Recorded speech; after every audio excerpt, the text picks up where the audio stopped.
How's it going, everybody? I'd like to welcome you to our Cisco CCNP/CCIE course that we're going to be going through as we proceed through the enterprise section. So this is something I've been working on for quite some time. So we're going to be going through and discussing a lot of the technologies and topics that are on both of the blueprints for ENCOR and ENARSI and stuff like that, because I've got a lot of requests for both, and I figured, you know what, no better time than now to start recording it. So what we're going to basically be doing is I have a fairly large topology, and this is going to allow me to test out and play with a number of technologies and capabilities and things like that we're going to need in order to roll out a successful deployment. So I've got it built out similar in size to what a normal or to what an enterprise environment might look like, right? So we have a number of locations over here. So we have this is where we're going to spend the initial portion of our course, where we talk about VLANs and trunking and first hop redundancy protocols and things like that. So layer 2 and basic layer 3 gateway configurations and things like that.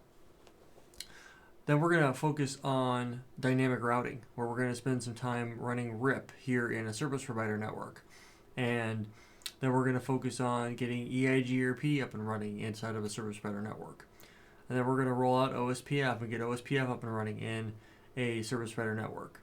And then we're going to deploy BGP. We'll set up eBGP and get everything, all these connections between the providers up and running and operational. And then we're going to go deploy MPLS layer 3 VPNs and get that all operational. Then we're going to take a look at doing DMVPN and FlexVPN, so overlay configurations in order to get communication from any one of our sites to any of the spokes. So we're going to be taking a look at how all that comes into play. That's going to be the initial large first wave of what we're going to be bringing into play with this topology. There's a lot going on. I do understand that. Very rarely will we have everything powered on because it is such a large diagram. We will likely just focus on certain areas. A lot of the other topology, portions of the topology will be turned off. But this will also give me the opportunity of demonstrating iOS and iOS XR for those of you that are studying for the service provider world.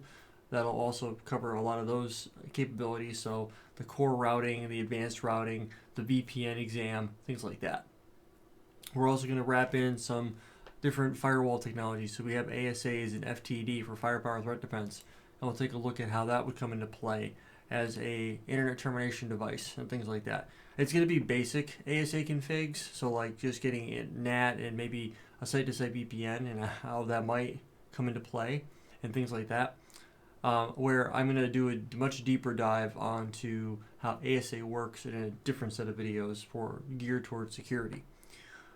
Then I'm going to have, I've got Viptela ready to go. As a matter of fact, I've got the controllers down here, so we'll deploy SD-WAN. I have a data center over here that we're going to be leveraging that will provide the capability for VH47 and VH48 to come online and provide SD-WAN solutions between our spoke sites and things like that. It's a very, very simple deployment, nothing complicated at all, and things like that.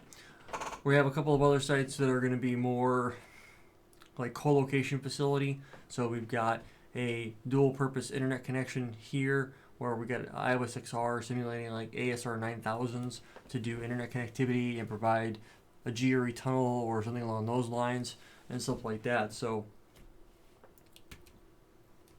it's going to give us a lot of flexibility in terms of the operations and things like that.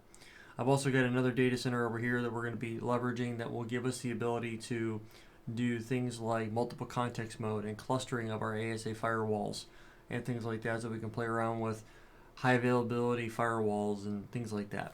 So it's going to be a lot going on. It's going to be bringing in ENCOR and ENARSI for a lot of things, and we're going to dive into those details as we're going along. As we go along, I'll be spending a significant amount of time whiteboarding how the technologies work. We'll be leveraging Wireshark to see the actual packet captures going back and forth and seeing how everything operates and things like that. It's going to be lab-centric, meaning I'm planning to use no PowerPoints. It'll be 100% lab-based. So I will be explaining how an operation will work and the details that go into how that particular protocol operates and things like that. So 0 PowerPoints. And the purpose for that is to keep it simple. I'm like death by PowerPoint. I am not a fan of using PowerPoints at all. To me, if I can't talk about it off the top of my head, I shouldn't be recording a YouTube video. So that's basically what we're going to be going through in this series. There will be some updates as we move forward. Things might change slightly from one video to the next, but anything that does update and it's relevant to the video that I'm working on, I will definitely let you guys know that and things like that. This topology file will be available. I will make that available. It'll be linked in this video, so this will be the very first video that goes up. We have a lot to cover, so we're going to cover dynamic routing. We will cover some static routing, policy-based routing, things like that.